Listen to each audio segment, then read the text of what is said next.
এটা ইংল্যান্ডের ডেভনের একটা পুরনো গাইড বুক, পেঙ্গুইনের। আর এটা তার ভেতরের একটা ম্যাপ। এই হলো প্লিমাথ, আর তার উত্তরে ট্যাভিস্টক আর ফক্সটরমুর। এরই আশেপাশে কোথাও ব্যাসকারভিলের কুকুরকে শায়েস্তা করতে এসেছিলেন শার্লক হোমস। দেখুন, শার্লক হোমস যেমনই গোয়েন্দা হন না কেন, তার গপ্পগুলো তো বেশ কোজি। তাই এই রিসেন্ট শীতের আমেজে, বুঝলেন তো, তার সবচেয়ে বিখ্যাত উপন্যাস, মানে আর্গিউবলি সবচেয়ে বিখ্যাত উপন্যাস, দ্য হাউন্ড অফ দ্য ব্যাসকারভিলসের পাতা উল্টাচ্ছিলাম।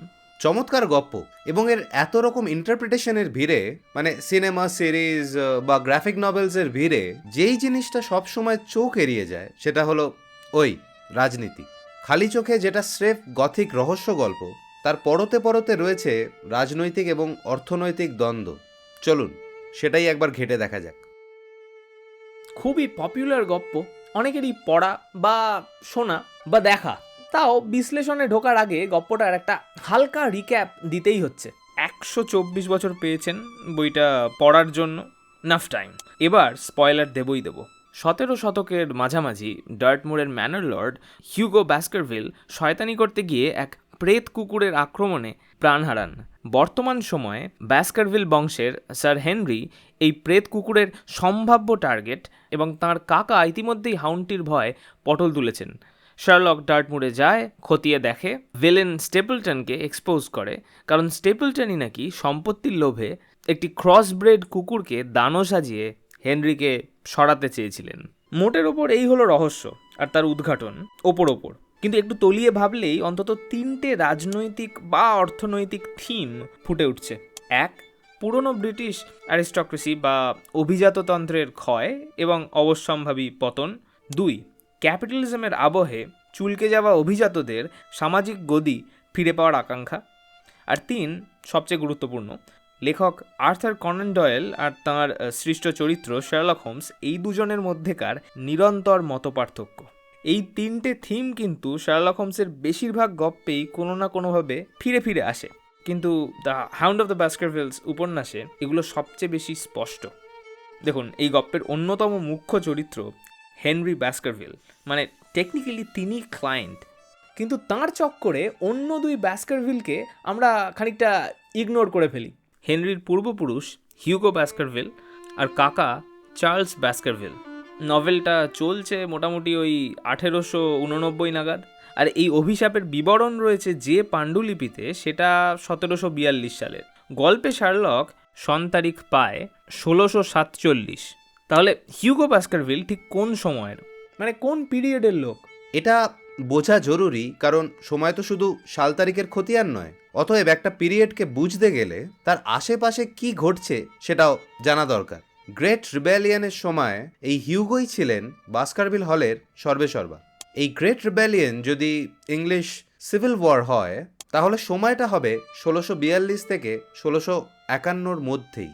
এই যুদ্ধেই রাজা প্রথম চার্লসের মৃত্যুদণ্ড, এবং ইংল্যান্ডে কিছুদিনের জন্য হলেও আগের ফর্মের রাজতন্ত্র চলে গিয়ে কমনওয়েলথের উত্থান। এবার গপ্পেই রয়েছে এই হিউগো বাস্কারভিল একজন অত্যন্ত বদলোক। শোনা যায় রিচার্ড ক্যাবেল বলে একজন সত্যিকারের বদলোকের আদলেই এই চরিত্রটি নির্মিত। হিউগোর খারাপ কাজের ফিরিস্তি দিতে গেলে সেন্সর সার্টিফিকেট লাগবে হয়তো। তার নিজের বংশধরের চোখে তিনি ঠিক কেমন লোক ছিলেন একবার পড়ুন। এবার দেখুন, 17 শতকের ব্রিটিশ ম্যানর লর্ড যে অত্যাচারী আর নিষ্ঠুর হবেন, তাতে অবাক হওয়ার খুব একটা কিছু নেই। কিন্তু হিউগো বাস্কারভিল তো কাল্পনিক চরিত্র। তার সময়ের বাস্তবের ম্যানর লর্ডরা, অর্থাৎ তার শ্রেণীর অন্যান্যরা ঠিক কীরকম ছিলেন, সেটা নিয়ে একটু পড়াশুনো করতে গিয়ে একটা ইন্টারেস্টিং জিনিস চোখে পড়ল। ওই সিভিল ওয়ারটা যে সময় চলছে, তখন কিন্তু ব্রিটিশ সামন্ততন্ত্রের এই ট্র্যাডিশনাল বা বহিরঙ্গে নিষ্ঠুর রূপটা আস্তে আস্তে পাল্টে যাচ্ছে। বড় বড় ল্যান্ড ওনার বা ম্যানর লর্ডরা এসব যুদ্ধবিগ্রহে এর ওর পক্ষ নিতে ব্যস্ত। তার থেকে একটা কথা অন্তত বোঝা যায়, হিউগো বাস্কারভিল সম্ভবত ম্যানর লর্ডদের র্যাঙ্কিংয়ে কেউ কেটা ছিলেন না। না হলে ওরকম উত্তাল সময় হাত পা গুটিয়ে বাড়িতে পড়ে থাকতেন না নিশ্চয়ই। সেই সময়ের ডার্টমুরের অর্থনীতি পশুপালন বা সামান্য চাষবাস বাদ দিয়েও টিন মাইনিং বা লোকাল আর্টিসানশিপ ইত্যাদির উপর নির্ভরশীল। তার উপর 16 শতাব্দীর শেষ ভাগে টিম্বার বা কাঠের ব্যবসাও বেশ গুরুত্ব পেতে শুরু করলো। যেটা আবার ম্যানর লর্ডদের আয়ের একটা সিগনিফিকেন্ট উৎস হয়ে উঠল। এছাড়া ডেভন অঞ্চলের আন্তর্জাতিক বন্দর অর্থনীতিও চলছিল সেই তৃতীয় এডওয়ার্ডের সময় থেকে। কাজেই বর্ধিষ্ণু অঞ্চল না হলেও ষোড়শ শতাব্দী থেকেই ডেভন খানিকটা গ্রো করা শুরু করে। আর এই ডেভনেরই বাসিন্দা হিউগো। সামন্ততন্ত্র থেকে পুঁজিবাদে উত্তরণের যে ইভেন্টটা, সেটা ঠিক কোথায় কখন হলো আর কতদিন ধরে তা নিয়ে তো বিতর্কের শেষ নেই, কিন্তু হিউগো আর তাঁর পারিপার্শ্বিক সেই ট্রানজিশনেরই প্রতিনিধি। একদিকে তাঁর শ্রেণীর মানে অর্থনৈতিক শ্রেণীর ক্ষমতা কমে আসছে, তাই তাকে নিজের বাড়িতে বসেই গেঁজাতে হচ্ছে, আর মাঝে মাঝে এর ওর তার ওপর হাউন্ড লেলিয়ে দিতে হচ্ছে। আবার উল্টো দিকে জমিসত্ত্ব বা লেবার কেন্দ্রিক রিফর্ম হচ্ছে প্রচুর, মানে জমিদারদের ক্ষমতা কমছে। হিউগোর শ্রেণীর লোকেরা বুঝতে পারছে নতুন একটা সিস্টেম আসন্ন, তাতে নিজেদের অ্যাডাপ্ট করাতে না পারলে চুলকে যাওয়াই অনিবার্য। এই দুই মেরুর ধাক্কাধাক্কিতে হিউগোর শ্রেণীর লোকেরা আরও রুথলেস, নিষ্ঠুর হয়ে উঠছে। বাস্তবে এর বহিঃপ্রকাশটা নিঃসন্দেহে শ্রেণীগত, কিন্তু হিউগোর বংশধরের লেখায় গালাগাল খাচ্ছে স্রেফ এক ব্যক্তি, শ্রেণী নয়। কারণ যিনি পাণ্ডুলিপি লিখছেন তিনি নিজেই এই শ্রেণীর রেমনেন্ট। পূর্বপুরুষের ক্লাস প্রিভিলেজকে তিনি খামোকা গালাগাল করবেনই বা কেন? এই অবধি দেখে যদি আপনি মনে করেন দ্য হাউন্ড অফ দ্য বাস্কারভিলস নিয়ে আলোচনায় শুধু হিউগো বাস্কারভিলকে নিয়েই গেঁজিয়ে যাব, তাহলে আপনি ভুল। কারণ এবার চার্লস বাস্কারভিলকে নিয়ে গেঁজাবো। তিনি হিউগোর বংশধর, শার্লকের ক্লায়েন্ট হেনরির কাকা এবং তার লোকাল অভিভাবক ডক্টর মর্টিমারের বন্ধু। বেশিরভাগ অ্যাডাপ্টেশনই যেটা মিস হয়ে যায় সেটা হলো লোকাল খবরের কাগজ ডেভন কাউন্টি ক্রনিকলস চার্লস বাস্কারভিলের মৃত্যু সংবাদে ঠিক কী কী লিখেছিল। মিড ডেভন অঞ্চলের নির্বাচনে সম্ভাব্য লিবারেল ক্যান্ডিডেট ছিলেন চার্লস বাস্কারভিল, অত্যাচারী হিউগো আর তার লিবারেল ক্যান্ডিডেট বংশধর। ইতিহাসে যেমনটা হয়েই থাকে। প্রতিবেদন এও বলছে যে চার্লস সাউথ আফ্রিকায় ধান্দা থেকে মালকড়ি কামিয়ে এখন তার পরিবারের প্রাচীন গৌরব ফিরিয়ে আনতে সচেষ্ট হয়েছেন। এসব দেখে তাদের চোখ একেবারে জুড়িয়ে যাচ্ছে, বিশেষ করে এই নুভো রিশের যুগে। কিন্তু কন্ট্রাডিকশনটা কি জানেন? এই চার্লস সেই পুরনো অ্যারিস্টোক্রেসির চালচলন ফিরিয়ে আনার চেষ্টা কিন্তু করছিলেন সেই পুঁজিবাদেরই টাকায়। মানে সাউথ আফ্রিকায় খুব সম্ভবত ফাটকা খেলে আর কি। মানে হলো ওই ইউরোপের ভেতরকার ক্লাস হায়ারার্কি সেট হচ্ছে কলোনি থেকে ঝেড়ে আনা সম্পদ দিয়ে। এই রকম কন্ট্রাডিকশন গল্পের পরতে পরতে সেই সব প্রসঙ্গে পরে আসছি। আপাতত লোকেশন, গপ্পটা যেখানে ঘটছে সেটা একটু খতিয়ে দেখা যাক, অর্থাৎ ডার্টমুর। আর তাকে বুঝতে গেলে ম্যাপ ঘাঁটতে হবে, বইপত্রও ঘাঁটতে হবে। ঘাঁটবো। এই যেমন এই ম্যাপটা 80-র দশকের ব্রিটেন, কিন্তু এটা দিয়ে তো আর হবে না, আরও খানিক পেছোতে হবে। আর সেসবের খোঁজেই ঢু মারলাম বেঙ্গালুরুর বইপাড়ায়। ঘণ্টাখানেক পুরনো ম্যাপ আর বই টই ঘাঁটাঘাঁটির পর হাতে এলো এই বইটা, হলিডে হন্টস, 1934-এর বই। কিংবা এটা ডেভনের ট্রাভেল গাইড, 47 সালের। ব্রিটিশ দ্বীপপুঞ্জের রোড ম্যাপ, 53 সালের। একেবারে ম্যাপে ঠাসা। আর এই হলো ডার্টমুর ফরেস্ট। কিন্তু ইংল্যান্ডে এত জায়গা থাকতে ডার্টমুরই কেন? দেখুন, ইংলিশ কান্ট্রিসাইড বললেই যেই ছবিগুলো আমাদের চোখের সামনে ভেসে ওঠে খানিকটা এরকম বা এরকম, ডার্টমুরের সাথে সেটার খুব একটা মিল নেই। হলিডে হন্টস বইটাতে ডার্টমুরের এন্ট্রিটা খুব ইন্টারেস্টিং আর almost poetic. This innermost core of Dartmoor is unlike any other parts of the British Isles, a land of beautiful desolation which is strangely eerie, yet unfailingly alluring. এই আনফেইলিংলি alluring ব্যাপারটাই বোধহয় কনান ডয়েলকে টেনে এনেছিল, মানে ডার্টমুরে টেনে এনেছিল। যদিও এই ব্যাপারটা মানে এই তথ্যটা বিতর্কিত। এনিওয়ে, ভিডিও শুরুতেই যে বইটা দেখালাম সেটাতে বলছে ডার্টমুরের বন মানে জঙ্গল আদতে জঙ্গলই নয়, একটা হান্টিং গ্রাউন্ড, মানে টেকনিক্যালি একটা খোলা প্রান্তর বলা যায়, জলা জায়গা, ঝোপঝাড় প্রচুর, কিন্তু জঙ্গল নয়। মজার ব্যাপারটা হচ্ছে ছোটবেলায় যখন এই উপন্যাসটা পড়েছি তখন কিন্তু ডার্টমুরের ওই রহস্যময় জলা ইত্যাদি বলতে চোখের সামনে মানে ওই একটা জঙ্গুলে চেহারাই ফুটে উঠেছে। আবার শার্লক হোমসের বিখ্যাত রিসেন্ট অ্যাডাপ্টেশনসগুলোর দিকে যদি একবার তাকাই, সেখানেও কিন্তু ডার্টমুর ফরেস্ট হয়ে গেছে কিছুটা ওই জঙ্গল টাইপের।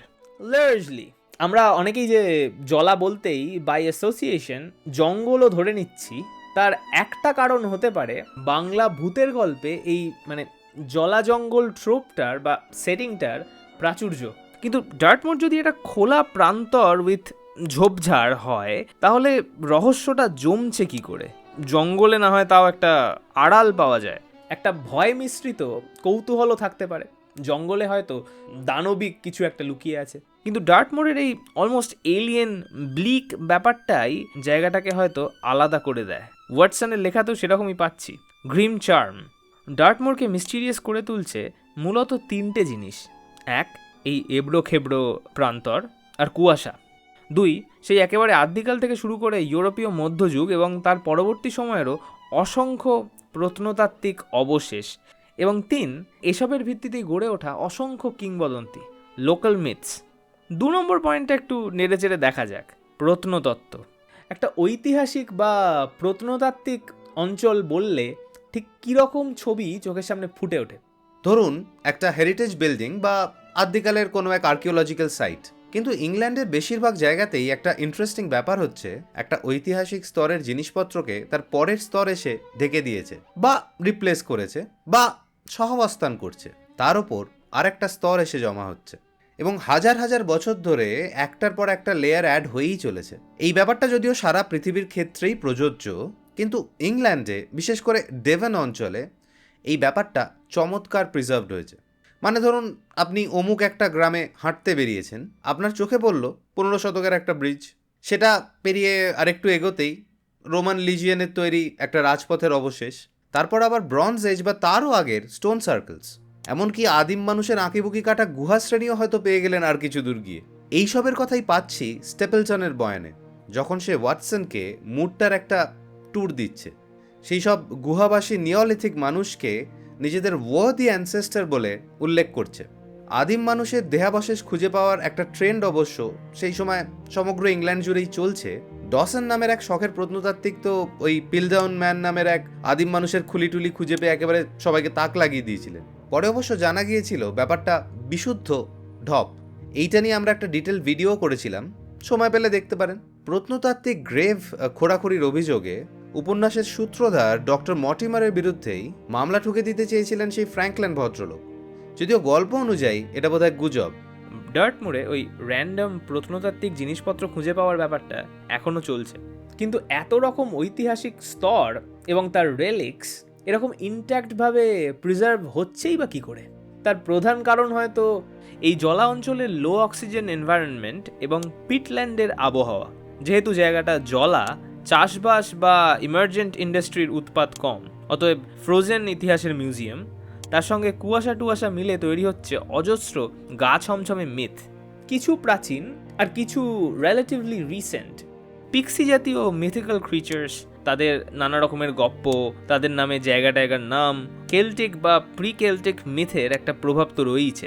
হাউন্ড অফ দ্য বাস্কারভিলসের যে মুখ্য দানব, মানে ওই প্রেত কুকুর, সেটারও ইন্সপিরেশন ডার্টমোরে প্রেজেন্ট। উইস্ট হাউন্ডসের মিথ, এমনকি ওই যে রিচার্ড ক্যাবেলের কথা বলছিলাম, যার উপর হিউগো বাস্কারভিলের চরিত্রটা আংশিকভাবে নির্মিত বলে অনেকে মনে করেন, তাঁরও একটা ওই হেলহাউন্ড মার্কা কিংবদন্তি রয়েছে। মোদ্দা কথাটা হচ্ছে, শার্লকের এই উপন্যাসটিতে এই যে একটা গথিক ক্যারেক্টার আর র্যাশনাল লেন্সের কোজি সহাবস্থান, সেটা সম্ভবত এই ডার্টমোর ছাড়া আর কোথাও সম্ভব হতো না। এটাই বোধহয় ওয়াটসনের লেখার সেই গ্রিম চার্ম। তাঁর অভিজ্ঞতাটা বেশ কোজি, কারণ মুড যতই ঠান্ডা, ব্লিক বা ডেসোলেট হোক না কেন, তিনি বাস্কারভিল হলের কম্বলের তলায় রাতে দিব্যি ঘুম দেবেন একদম আরামে। তাই গপ্পটা আমাদের কাছেও বেশ কোজি। তাঁর পার্সপেক্টিভেই যেহেতু পড়ছি, কিন্তু শার্লকের পার্সপেক্টিভ হয়তো অতটা কোজি নয়। আফটার অল তাকে গুহাটুহায় ঠান্ডার মধ্যে রাত কাটাতে হচ্ছে, মানে একটা স্যাঁতস্যাঁতে ঠান্ডা, আর তার মধ্যেই ঝোপে ঝাড়ে লুকিয়ে রয়েছে আরেকজন, যার পার্সপেক্টিভটা কোনো অ্যাঙ্গেল থেকেই কোজি নয়, জেল পালানো আসামি সেলডন। ডার্টমোরে পৌঁছানোর পর থেকেই ওয়াটসন শুনে চলেছেন কাছের প্রিন্সটন জেল থেকে এক দাগি অপরাধী চম্পট দিয়েছেন। গল্প আরেকটু এগোলে দেখতে পাচ্ছি সে বাস্কারভিল হলের বাটলার ব্যারিমোরের শ্যালক। বেশিরভাগ লোকেরই মত এই সেলজন এক জঘন্য অপরাধী। এবার দেখুন, সেলডেন যে ঠিক কী করেছে সেটা তো গল্পে খুব ডিটেলসে বলা নেই, হালকা উল্লেখ আছে। বইয়ের বিবরণেই সেলডেন সম্পর্কে মোক্ষম সব তকমা খুঁজে পাচ্ছি। মুখ দেখেই অপরাধী চেনা যায় ইত্যাদি ইত্যাদি। অ্যাজ ইফ সেলডেন ক্লাস স্ট্রাকচার বহির্ভূত একটা এন্টিটি। কিন্তু সে যাই করে থাক, শিল্প বিপ্লব পরবর্তী ইউরোপে, বিশেষ করে ভিক্টোরিয়ান ইংল্যান্ডে এই লুম্পেন প্রোলেতারিয়েতরা বাড়ছে কি করে, মানে জেনারেল অপরাধ প্রবণতা এত বেড়ে যাচ্ছে কি করে, সেই সব নিয়ে কারোর মাথা ব্যথা নেই। তাই স্বাভাবিকভাবেই ওয়াটসনেরও নেই। বাস্কারভিলের বাবুরা অপরাধের সিমটম নিয়ে চিন্তিত, কিন্তু অপরাধের রুট কজ বা তার সমাধান খুঁজতে কেউ আদৌ ইন্টারেস্টেড নয়। শার্লক আর ওয়াটসন অবশ্য সেলডেনকে দেখছে দুটো আলাদা লেন্স দিয়ে। ওয়াটসনের, মানে যেমনটা বললাম, প্রথম থেকেই একেবারে চূড়ান্ত ঘৃণা। শার্লক ইনিশিয়ালি ওই মুর অঞ্চলেই সেলডেনের অ্যাক্সিডেন্টাল প্রতিবেশী হিসেবে থাকতে থাকতে খানিকটা সিম্প্যাথেটিক হয়ে পড়ছে হয়তো, মানে সুর খানিক নরম। কিন্তু হাউন্ডের আক্রমণে তার অভিজাত বড়লোক ক্লায়েন্ট কেলিয়ে না গিয়ে যখন সেলডেন কেলিয়ে যায়, সেটা দেখে তার, মানে শার্লকের আনন্দ আর দেখে কে। ওয়াটসন এও লিখছেন যে তার heart is bubbling over with thankfulness and joy. এই ভিডিওটা নিয়ে রিসার্চ করার সময় যখন ফের একবার উপন্যাসটা পড়ছিলাম, একটা অদ্ভুত ব্যাপার খেয়াল করলাম। এই সেলডেন আর স্যার হেনরি, এদের শ্রেণী চরিত্র তো পুরোপুরি সাংঘর্ষিক। এদিকে হাউন্ডের আক্রমণে এই সেলডেন কেলিয়ে যাচ্ছে স্যার হেনরির পোশাক নিজের গায়ে চাপানোর পর। এতে কোনো বৃহত্তর আর্থসামাজিক দোতনা কনান ডয়েল রাখতে চেয়েছিলেন কিনা আমরা তো জানি না। চান আর নাই চান, সময়ের দ্বন্দ্বগুলো তো সাহিত্যে প্রতিফলিত হয়েই থাকে, অনেক ক্ষেত্রে লেখকের অজান্তেই। ব্যাস্কারভিল হলো, ডার্টমোর হলো, এইবার তাহলে হাউন্ড, মানে যাকে ঘিরে এত রহস্য। পুরনো ব্রিটিশ ছবি, সিনেমা বা বইপত্তরে ম্যান্টেলপিস বা ফায়ারপ্লেসের ওপরে কুকুরের ছোটোখাটো স্ট্যাচু। কুকুরের স্ট্যাচু? মিল্টন ফ্রিডম্যানের কথা বলছো? না না, সত্যিকারের কুকুর, হ্যাঁ কুকুরের স্ট্যাচু। জাঁদরেল কুকুর বেঁধে ব্রিটিশ অভিজাত সন্তান হাঁটতে বেরিয়েছেন, এরকম টাইপের ছবি হয়তো চোখে পড়েছে। এবং সেটাই স্বাভাবিক, কারণ এই কুকুর বস্তুটার সাথে তৎকালীন ইউরোপীয় অ্যারিস্টক্রেসির একটা গভীর এবং সিম্বলিক সম্পর্ক রয়েছে। কোট অফ আর্মস থেকে শুরু করে বিখ্যাত পেইন্টিং, সর্বত্রই রয়্যালটির প্রতি লয়্যালটি এবং অ্যারিস্টক্রেসির ধ্বজাধারী হিসেবে কুকুর একটা prominent symbol. Harriet Ritvo pride and pedigree লেখাটার শুরুতেই পাচ্ছি, by the end of the Victorian period the English had become famous, at least in the own estimation, for the love of dogs. এবং একই সাথে পাল্লা দিয়ে বাড়ছে ডগ ব্রিডিংও। নানা রকমের পিওর ব্রেড পেডিগ্রি কুকুর বানাতে ব্রিটিশ সমাজের এক অংশ ভীষণভাবে আগ্রহী। উপন্যাসের শেষে ওয়াটসনের লেখাতেই পাচ্ছি বাস্কারভিল কুকুর আসলে ব্লাড হাউন্ড আর ম্যাস্টিফের হাইব্রিড। একদিকে হাউন্ড হয়তো ব্রিটিশ রয়্যালটির প্রতীক, আবার অন্যদিকে এই গল্পের মুখ্য ভিলেন টেকনিক্যালি সেই। অনেকের মতে ডয়েলের রাজনৈতিক অবস্থান একজন ইম্পিরিয়াল কনজারভেটিভের সাথে মেলে, মানে মোটের ওপর ওই দক্ষিণপন্থী আর কি। তাহলে এই অদ্ভুত কন্ট্রাডিকশনের মাধ্যমে তিনি কি তাঁর নিজের রাজনীতির প্রতি প্রশ্ন তুলছেন, নাকি স্রেফ এই ডগ ব্রিডিং বা হাইব্রিডাইজেশনের ট্রেন্ডটাকেই ক্রিটিসাইজ করছেন, নাকি এটা স্রেফ একটা মানে কাকতালীয় ব্যাপার? এর উত্তর যথারীতি আমাদের জানা নেই। কিন্তু একটা খটকা, ধরুন রাত বিরেতে আপনি দেখলেন আপনার দিকে একটা কুকুর তেড়ে আসছে, তাতে আপনার ভয় হতেই পারে, মানে হওয়াটাই স্বাভাবিক। কিন্তু সেটাকে ভূত কুকুর ভেবে নিশ্চয়ই আপনি ঘাবড়ে যাবেন না। বাস্কারভিল ফ্যামিলির লোকেদের তাহলে কুকুর দেখে কনস্ট্যান্ট পিলে চমকাচ্ছে কেন? এর উত্তর হয়তো মিলতে পারে উপন্যাসের শেষে। The beast was savage and half starved. If its appearance didn't frighten its victim to death, at least it would paralyze the resistance which might be offered. অর্থাৎ হাউন্ডটা ইটসেলফ হয়তো অতটা ভীতিপ্রদ নয়, ভয়ের মূল কারণ হচ্ছে তার অ্যাপিয়ারেন্স বা অ্যাপিয়ারেন্সের কনসেপ্টটা, যেটাকে আবার 3 ভাগে ভাঙা যায়। 1, হাইব্রিড হাউন্ডটির চেহারা। 2, বাস্কারভিলদের পারিবারিক ইতিহাস। এবং 3 হলো গিয়ে ডার্টমুরের আঞ্চলিক ইতিহাস এবং অজস্র মিথস। এই 3টি জিনিসের মেটেরিয়াল বেসিসে যে ভয়াবহ দানবটি তৈরি হচ্ছে, সেটা আসলে হাউন্ড নয়, কুসংস্কার, যার শিকার চার্লস বাস্কারভিল। হেনরি তার কাকার মতো অতটা কুসংস্কারী না হলেও পারিপার্শ্বিকের চাপে এইসবের পুরোপুরি বাইরে সে বেরোতে পারছে না। উপন্যাসটা পড়লেই কিন্তু মনে হয় এই কুসংস্কার অ্যাজ আ ওয়েপনের ব্যবহারটাকে ডয়েল আসলে ক্রিটিসাইজ করছেন। কারণ 200-300 বছর ধরে ইউরোপে যেসব দার্শনিক স্কুল অফ থটস তৈরি হয়েছে, শার্লক টেকনিক্যালি সেগুলোরই সিনথেসিস। এখানে একটা সমস্যা অবশ্য রয়েই গেছে। 19 শতকের ইউরোপে বিজ্ঞানের কিছু রিডাকশনিস্ট প্রয়োগ, মানে এক ধরনের বিজ্ঞান ফেটিশ শুরু হয়েছিল। তাতে একেবারেই ভুলভাল প্যাটার্ন ম্যাচিং জাতীয় ঝোঁক বেশ পপুলার হয়। শার্লকে তার ছাপ তো আছেই, কিন্তু মোটের ওপর শার্লক র্যাশনালিটির প্রতিনিধি, কঠিন, কঠোর, ঠান্ডা র্যাশনালিটি। ওদিকে ডয়েল নিজে কিন্তু ব্যক্তিজীবনে এমন অনেক বিষয়ে বিশ্বাস রাখতেন যেগুলোকে কিছুতেই র্যাশনাল বলা যায় না, ইনফ্যাক্ট ছাইপাঁশি বলা যায়। লোকে বলতেই পারে ভূতের গল্প লিখতে গেলে কি ভূতে বিশ্বাস করতেই হবে? লেখক আর তাঁর তৈরি করা চরিত্রের দৃষ্টিভঙ্গি তো এক নাই হতে পারে। কথাটা একদিক দিয়ে ঠিক, কিন্তু ভেবে দেখুন, গপ্পের ভূতের ডেসক্রিপশন ইরাশনাল হতেই পারে, এবং হয়তো সেটাই পয়েন্ট। শার্লকের ক্ষেত্রে কিন্তু ডেসক্রিপশনের থেকেও গুরুত্বপূর্ণ তার মেথড, বিশ্লেষণ পদ্ধতি, যেটা পুরোপুরি র্যাশনাল, অন্তত আপাত দৃষ্টিতে। অর্থাৎ কন্ট্রাডিকশন দুটো: এক, লেখক বনাম তার চরিত্র, আর দুই, লেখক ডয়েল বনাম ব্যক্তি ডয়েল। ডয়েল যে মেথোডোলজিতে শার্লকের গপ্প লিখছেন, সেই মেথোডোলজিটি কিন্তু তাঁর ব্যক্তি জীবনে খুব একটা প্রভাব ফেলছে না। তবে এই নিয়ে এত চিন্তা করার কিছু নেই, কারণ ওই কন্ট্রাডিকশন খুব ভালো জিনিস। এবার আর্টিস্টকে তার আর্ট থেকে আদৌ বিচ্ছিন্ন করা যায় কিনা, বা করলে কতটা করা যায় এবং কোন প্রেক্ষিতে, সেটার মীমাংসা তো আর এত সহজ হওয়া সম্ভব নয়। পরে কখনো এই নিয়ে আলোচনা করা যাবে কোন। আপাতত এই ভিডিওটা এখানেই শেষ, যদি না আপনি আবার প্রথম থেকে দেখতে শুরু করেন। সময় পেলে, যেটা অবশ্যই করবেন, তাতে আমাদের ওয়াচ টাইমটা একটু বাড়বে। বেঙ্গালুরুর বইপাড়ায় আমাদের যে ছবিগুলো দেখলেন সেগুলো তুলে দিয়েছেন আমাদের বন্ধু সর্বজিৎ পাল। ওকে অনেক অনেক অনেক ধন্যবাদ। ভিডিওটা ভালো লাগলে লাইক বাটনে একবার প্রেস করবেন, ভালো না লাগলে ডিসলাইক বাটনে দুবার প্রেস করবেন। আর ইচ্ছে হলে সাবস্ক্রাইব করতে পারেন যদি সাবস্ক্রাইব না করে থাকেন। আমাদের চ্যানেলের অন্য ভিডিওগুলো দেখতে পারেন সময় পেলে, যেমন এটা। পরের ভিডিওতে দেখা হচ্ছে।